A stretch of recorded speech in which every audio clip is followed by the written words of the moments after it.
कल एक बहन ने प्रश्न किया कि गुरुजी, आपने कहा कि शमी का जो वृक्ष होता है वो बड़ा हो जाता है,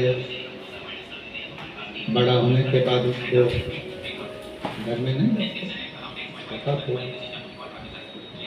पौधा घर में रख सकता, और वो छोटा सा जो पौधा है उसको तो हम घर में रख सकते हैं। पर वृक्ष, शमी का वृक्ष जितना बड़ा होता चले जाता है तो उसको घर से अपन रखते हैं, उसको फिर कहीं बगीचे में या कहीं एकांत में या जहाँ उसकी जरूरत है वो उसको लगाते हैं। गणेश पुराण में एक बात आती है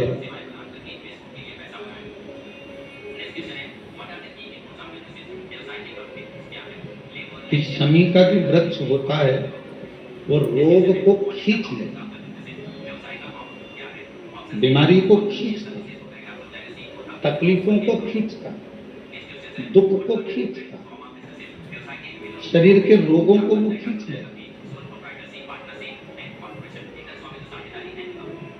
तो महापुराण की कथा में और गणेश पुराण की कथा से एक बात सीखने को मिलती है कि पौधा छोटा रहेगा तो आप उसका पूजन भी कर सकोगे, पत्ते भी ले सकोगे, शिव जी पे भी समर्पित कर सकोगे, और घर के अंदर यदि कोई तकलीफ में है, कष्ट में है, तो उसके दुख को भी वो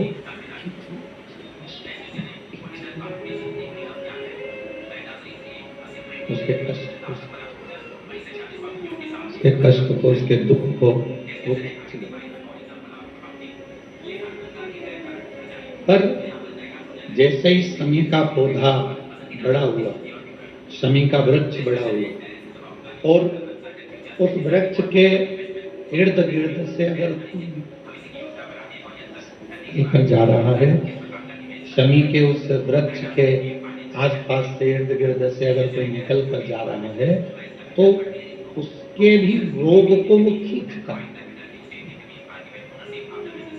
उसके भी रोग को वो खींचता। तो हमारे यहाँ सनातन धर्म में सर्व जगत के हित की बात कही जाती है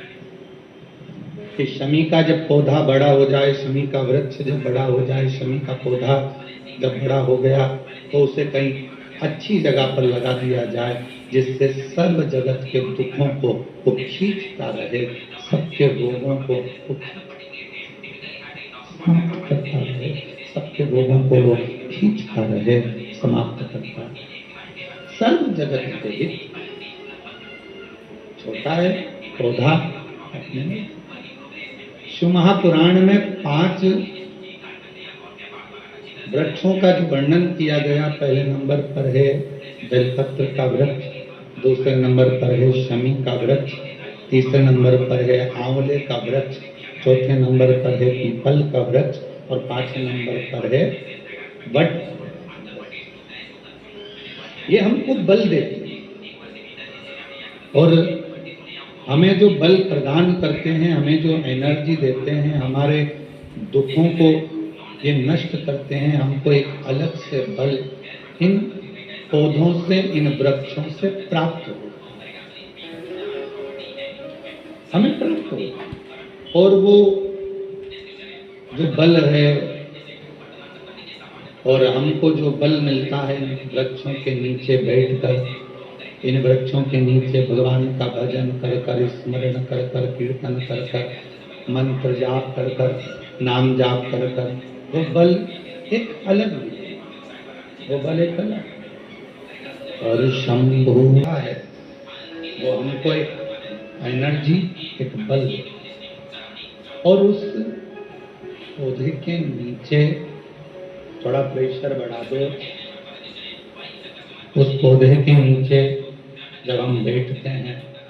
भगवत भजन करते हैं, नाम जाप करते हैं, स्मरण करते हैं, तो उसका फल हमको अधिकता में प्राप्त होता है।